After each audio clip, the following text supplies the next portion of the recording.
नमस्कार। आज हम एक बहुत ही चर्चित किताब पर बात करने वाले हैं, रॉबर्ट कियोसाकी की रिच डैड पुअर डैड। पर हम सीधे किताब पर नहीं जा रहे, बल्कि हमारे पास ना इसकी एक समीक्षा है, एक विश्लेषण। तो देखते हैं कि ये विश्लेषण क्या कहता है, क्या गहरे पहलू निकालता है इस किताब से। हाँ बिल्कुल। और ये समीक्षा भी मानती है कि किताब का जो हुक है वो इसके टाइटल में ही है, रिच डैड बनाम पुअर डैड। ये जो दो पिताओं का कॉन्सेप्ट है जिनकी पैसे को लेकर सोच एकदम अलग है। हाँ बिल्कुल। एक पिता मतलब गरीब डैड, वो क्या कहते हैं कि भाई खूब पढ़ो, मेहनत करो, एक सुरक्षित नौकरी पकड़ लो, है ना, मतलब फोकस स्थिरता पर, एक तय रास्ते पर। और दूसरी तरफ है अमीर डैड। उनकी सोच है कि सिर्फ मेहनत काफी नहीं, बल्कि पैसे की समझ, वो वित्तीय साक्षरता बहुत जरूरी है। ये थोड़ा अलग रास्ता है ना। समीक्षा क्या कहती है इस पर? जरिया सिर्फ पैसा कमाना नहीं है, बल्कि वो है पैसे से पैसा बनाना। मतलब ऐसी संपत्ति या एसेट्स बनाना जो आपकी जेब में पैसा डाले, पैसिव इनकम जिसे कहते हैं। अच्छा। ये जो पारंपरिक सोच है ना कि नौकरी करो पैसा बचाओ, उससे एकदम हटकर। और यहीं पर वो वित्तीय शिक्षा वाला मुद्दा आता है।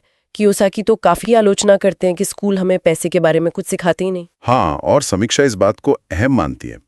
कियोसाकी का जोर है प्रैक्टिकल ज्ञान पर, जैसे निवेश कैसे करना है, टैक्स के नियम क्या हैं, मौके कैसे पहचानने हैं। समीक्षा कहती है कि किताब का ये पहलू ना लोगों को सोचने पर मजबूर करता है, पारंपरिक शिक्षा से आगे देखने के लिए। सही, किताबी ज्ञान से ज्यादा दुनिया की समझ। बिल्कुल। अच्छा, फिर वो एक और बड़ा मशहूर कॉन्सेप्ट है किताब का, एसेट्स और लायबिलिटीज, संपत्ति और देनदारियां।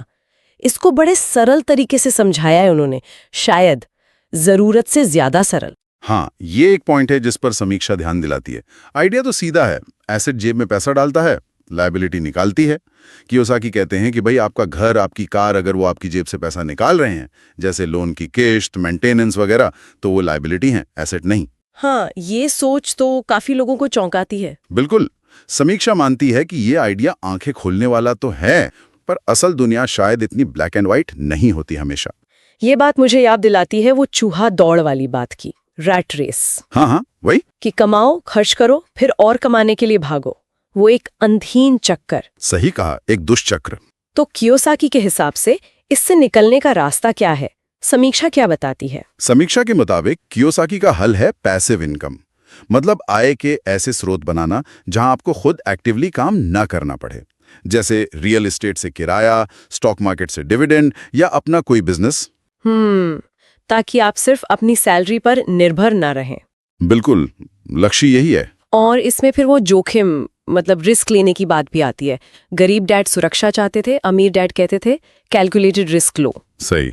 समीक्षा भी कहती है कि किताब सोच समझकर रिस्क लेने को प्रोत्साहित करती है, क्योंकि बिना जोखिम उठाए बड़े वित्तीय लाभ मिलना मुश्किल है, पर ये अंधा होकर कूदना नहीं है। सोच समझकर, मौकों का मूल्यांकन करके। जी बिल्कुल। तो अगर खूबियों की बात करें, समीक्षा मानती है कि किताब की भाषा बहुत सरल है। हाँ, कहानी की तरह से बताया गया है, और वो पहले खुद को भुगतान करे, यानी पे योरसेल्फ फर्स्ट जैसी सीधी सलाह है। हाँ, और वो दो डैड्स वाली कहानी लोगों को जोड़ती भी है, रिलेटेबल लगती है। ये बात तो है। लेकिन यहीं पर समीक्षा कुछ अहम आलोचनाएं भी रखती है। अच्छा, क्या है वो? पहली तो यही कि कई जो जटिल वित्तीय विषय हैं, उनको बहुत ज्यादा सरल बना दिया गया है, ओवर सिंप्लीफाई कर दिया है। और दूसरी कि इन आइडियाज को अमल में कैसे लाया जाए, इसका कोई ठोस स्टेप बाय स्टेप प्लान या गाइडेंस नहीं है किताब में।